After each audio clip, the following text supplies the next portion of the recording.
Hi, how you doing? Rob here again. Good to see you here. I hope life is treating you well, wherever you may be, and you're playing lots of drums and lots of music, or trying to, or you are, because that's what I'm doing. Today I thought I'd talk about my drum sets. Now I get asked a lot about, different playing things, obviously stylistic, genre stuff, but also drum sets, because every now and again, that question comes up. There'll be a picture of me back in the day playing a different setup, and someone at clinics or master classes might ask the question, or even a student when they're coming for lessons, or even friends of mine say, what happened to that blue kit you had? And what happened to that silver sparkle kit you had once? Or am I going mad? Did you actually have that kit? That sort of stuff. And I get DMs, PMs and emails about it. So I thought I would talk about it today with a few pictures that I can find. I can't find pictures of all the sets, unfortunately, but as I go waffling on through this, you'll probably have little images flashing up of the kits and so on and so forth.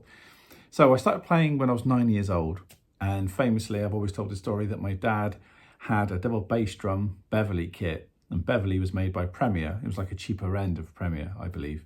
Yeah, he famously had this drum set, and he sort of asked me and said, would you like to play the drums? And I was like, no, you're right. I don't think I'm going to play drums. Just getting into Gary Newman. I wanted a Bon Tempi keyboard, Woolworth's guitar, and I was going to be a rock star. I didn't want to play drums. And then he sold it to a friend. And then lo and behold, a couple of months later, I don't know how long, I found some sticks in the garage and this Louis Belson drum method book. And I started playing, and he got home from work and he wasn't very happy, but anyway, that's another story.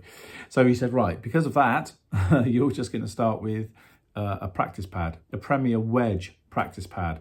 It's a sort of wedge bit of wood, maybe about this big, that wide, that long, with some rubber in the middle.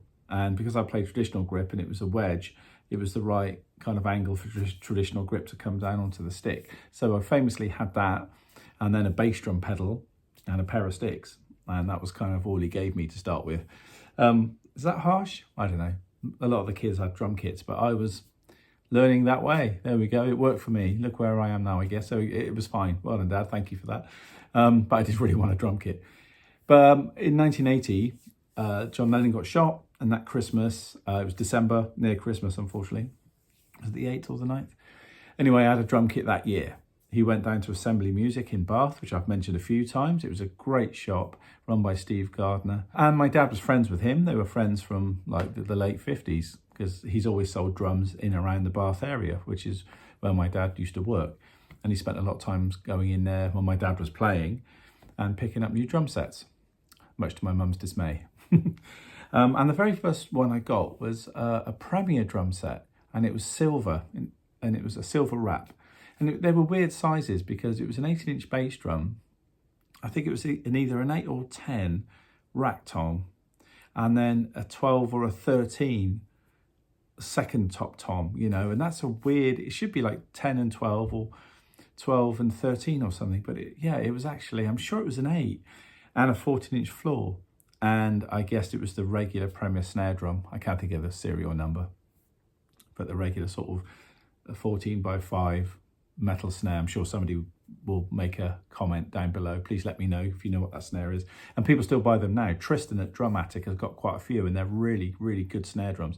A bit like a Ludwig 400 or something like that. And some people say they're better, but hey, not here to talk about that today, but I know they are very, very good drums. So yeah, they were odd toms, so it looked weird. And I will post a picture, because there is a picture of me, I think in my Gary Newman garb, playing this kit the year I got it. But I had no cymbals. I had a hi-hat, cymbals and stand, and a stool, obviously, and a bass pedal, which I already had. That was a 250, I think. And this kit with no cymbals. And he was like, you'll get your cymbals for your birthday or as it carries on. Because he was convinced I was going to give up, I think. So that was like my very first kit. And when I worked in Assembly Music, because that's another part of the story, it actually came back in as a part exchange at one point. I remember coming into the shop one day and was like, is that my old kit? And Steve was like, yeah, that's your old kit. It's just come back from Joe Blogs or whatever. And of course, I was only 18, 19, didn't have the money to rebuy it, but I wish I had. I mean, it'd be yet another kit hanging around at the lockup or here, but hey, it's part of history. So in a way, I wish I had it. It was a lovely kit. I want to say it was a resonator, but I'm not sure it was. I mean, if any experts, when you see the picture, there was there was the Premier badge, but there was nothing underneath, because sometimes they had like Royale or various things written underneath the badges, but I don't know what range it was. It wasn't cheap though. But it was great. It was my very first kit, so I learnt on that kit. Then eventually I started to get some symbols, but I'll talk about the symbols another day. They were like UFIPs and Zins and Crux or whatever. Might as well be called crap, really. Some of them weren't very good, you know. So that was my very first kit. So 18, weird size 10 and a 13 or something, or an 8 and a 12, and a 14 and the snare. So yeah, I was going to say, I felt like it was a bit of one of those drum kits that maybe, you know, Premier had, and they were like, well, we haven't got certain toms, but and we're not making these anymore, but you could maybe have that kit as is. And maybe Steve went, yeah, okay, I'll take that kit with the old sizes, it'd be fine. And of course, all I did was take the smaller tom off and just use the 12 or the 13 anyway, and it was fine. I think it was 12 and 14. But yeah, anyway, see what you think that first tom is. I can't quite make it out, but it's definitely either from another range or yeah, definitely the wrong size for this kit. But anyway, I love that kit. And as I say, I cut my teeth on that kit and I kept it for 3 or 4 years. And then the next kit, which you're probably looking at right now, is the Ludwig kit. Now, I don't know if it was called a Big Beat, maybe, because it was a 22-inch bass drum, 12, 13 rack toms and 16 floor.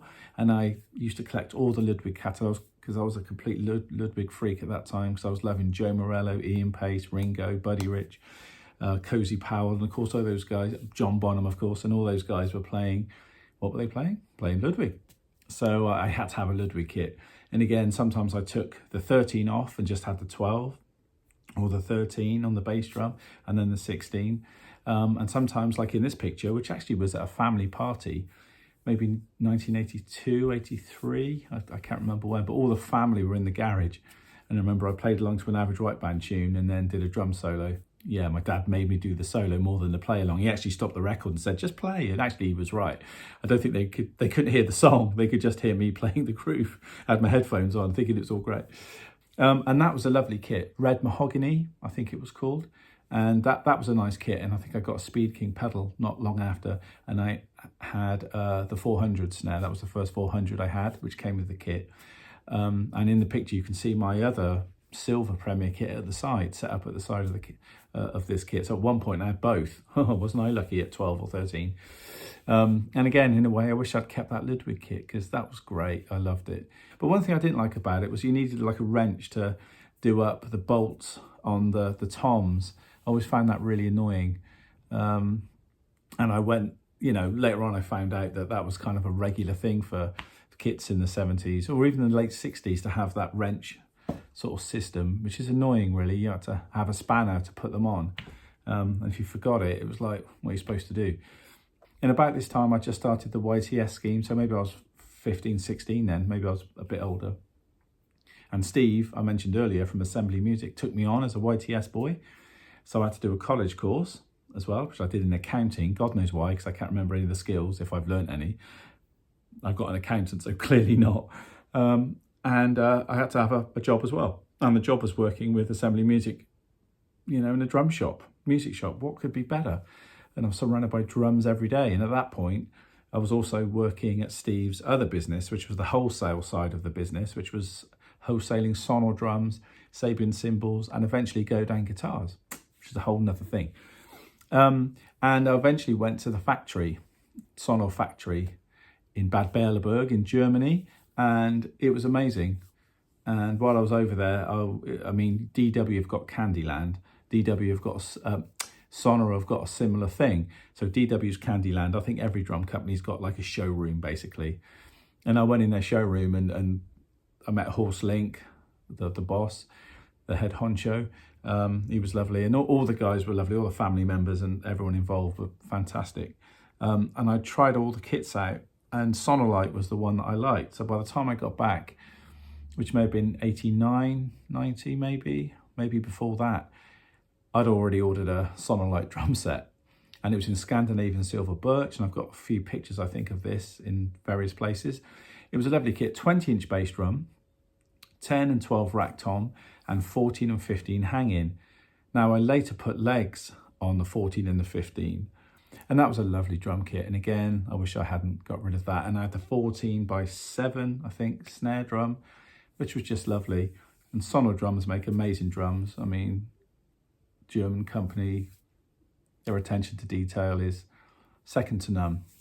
And around that time, I also started endorsing Sonor drums, or not long afterward, because I was working with Andy West, and a clip that has just gone, I think, about the band called the Deep Six, which were a Bath-based band. I was in that band for 2 or 3 years.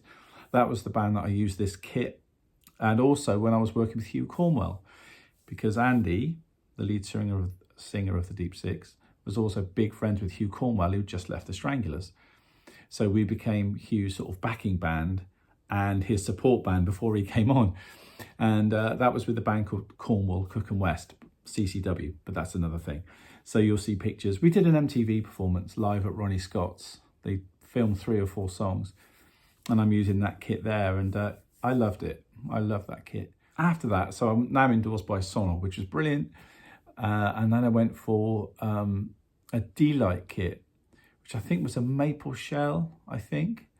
It might still have been birch, I can't remember, but it was in a lovely blue, bird's eye azure, I think they call it, azure maple. And now there was a trend happening here. So it was 10, 12, 14, 15, and 18, and a 22-inch bass drum.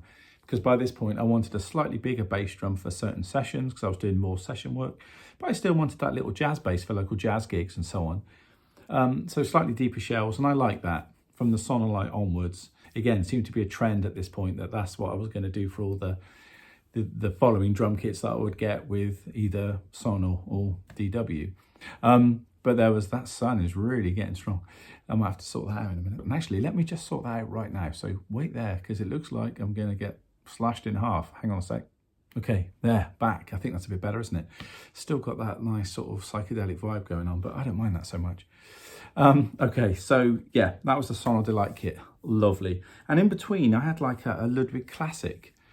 I really got into like a Joe Morello thing, and I really wanted a modern Ludwig kit that wasn't a vintage. So I went for one of their new classic series. I think it was called a classic, so it wasn't super classic or something. And it was an 18-inch bass drum, 12-inch rack tom, and 14-inch floor. And I didn't order the snare with it because by then snares is a whole nother thing. But I didn't really want a 400 or anything, so I had one anyway. As I say, that's for another chat, the snare drums. And it was a lovely kit, but the shop I ordered it from thought I wanted 14 hanging, which is really annoying. And I got it, and yeah, I was unboxing it, and I had to ring them up and say, and I waited ages for it as well, and it was kind of like, anyway, I didn't drill legs in it, I don't think. Or did I? I can't remember. I just put it on a stand, I think. But it was a nice kit. I think I've got a picture of us playing at the farmhouse with Danny Shepherd on saxophone, who unfortunately is no longer with us, but a local Bath and Bristol jazz legend. Martin Young on bass, and I think that's John Paul Guard on keyboard, who I still play with. So that was a lovely kit. And around this time, I did buy a vintage Ludwig kit in Champagne Sparkle that used to belong to Mark Fletcher. I think it's called a Jazzette, and I think I've got that right. Again, please leave a comment if I've got that wrong. And it was an 18-inch bass drum, 12-inch rack tom, and 14-inch floor. As he sold it to Drum Shack in London, I bought Rhythm magazine, as it was then, saw in the advert that they had this vintage kit, and literally drove down to London the next day and picked it up on my credit card. But it was a lovely kit. Okay, so where were we on the countdown of the top 10 kits? After that, because I'm still with Sonor, I went to the Sonor SQ2, and I'm starting to work with Susie Sue at this point. So this drum kit got seen on like Jules Holland, Jonathan Ross, and we did some other TV shows that I can't remember. Taratata, which is like, in France, that's their version of Jules Holland. And also Transmission or something like that on Channel 4, another live show we played. So that kit went around the world with me, really. There were certain places, territories, where we'd have to hire another Sonor kit through the endorsement situation and all that. But most of the time, that kit came with me. And that, again, was in like a redwood stain. That was beautiful, a great drum kit. Some people say they're over-engineered, but you know what? When you're doing a pro gig like that, nothing can be over-engineered enough. and it was always there. It was always great. And this again was like the Delight set. I had an 18 and a 20 2-inch bass drum, 10, 12 rack toms, 14, 16 floor. And if you see any of those clips on YouTube that I've mentioned with Susie, Jules Holland, Jonathan Ross, Tara Tata, I'm sure I used it on there, and the Transmission show. And also it's on Sky Art sometimes, and it's a DVD. I don't know if you can still get it, but Susie Live on the Manta Ray tour. I think it's just called Manta Ray. I used that kit for that whole 3 or 4 year tenure with Sue. And it was a beautiful kit. And a lot of local people bought these kits, and who are also Sonor collectors. Because I had the 2 bass drums, I could sell the kits as 2 separate things, you see, rather than one whole thing. So usually I'd have 2 snares. One would go with the bigger kit, the smaller one would go with the smaller kit. So I could sell the 18, 10, and 14 with the smaller snare. And then I could sell the bigger kit as 22, 12, 16. There was method in my madness. Nobody could afford to buy the whole thing, which is totally understandable. And along the way, things changed. I moved to DW in about 2011, 2012. And again, a similar pattern with the drum set sizes. When I went over to do the drum channel, when I did a few lessons for Don Lombardi's educational thing called the Drum Channel, which is still going, I also did a live show where Kurt Pasquari was interviewing me, and he was lovely. And I did it on my Sonor kit, but where you film this is right next door to where that warehouse is, where they film all this stuff. It's right next door to DW, the factory. So Don said, come and have a look round. And I'd already been having a few little issues with Sonor along the way, and I thought it's maybe time to change. So I love the way the drums were built. I went into Candyland, had a chance to play them. I love the way Don was chatting with the people in the factory. It really felt like a family. It felt really, really strong, really, really good connection between everybody. And before the 3 or 4 days of filming and hanging out, I asked if I could become an endorser, and he said, we'd love to have you. And in March the next year, I had a massive box arrive at my folks' house, because I was at my folks' house for a while then, and I had this massive kit. Again, 18-inch bass drum, 22-inch bass drum. And then with this kit, though, I went for 8, 10, 12, 13, all the rack toms, and then 14, 16, 18 floor tom, all the floor toms. I've got the Hitmaker snare, which is like 14 by 7.25 or something. I love that drum. And I also went for a 13 by 5, which again is something else that I did with the SQ2. So I got 2 different snares for 2 different things, and a whole host of toms that I can use at any point. And that's a collector's kit. I just love that shell. It really works for me. And the kit is in broken glass sparkle, and it's beautiful. So I went for that extra depth because I just wanted that extra tone. And they tune well, so they can sound like a jazz kit, and it can sound like a rock kit, depending on the heads, you know, and the tuning and what heads are on the bottom, you know, all that stuff that us drum nerds know about. And I'm still rocking that kit, and I'll keep that kit for ages, I think. And that brings us up almost to where, you know, the current state of affairs, where I now have a 1967 Tama kit, and it's in that lovely flame finish, and it's in satin, white satin flame. It's got a lot of issues on the finish though. But you know what? I thought, I've never had a Tama kit, let alone a 67 Tama kit.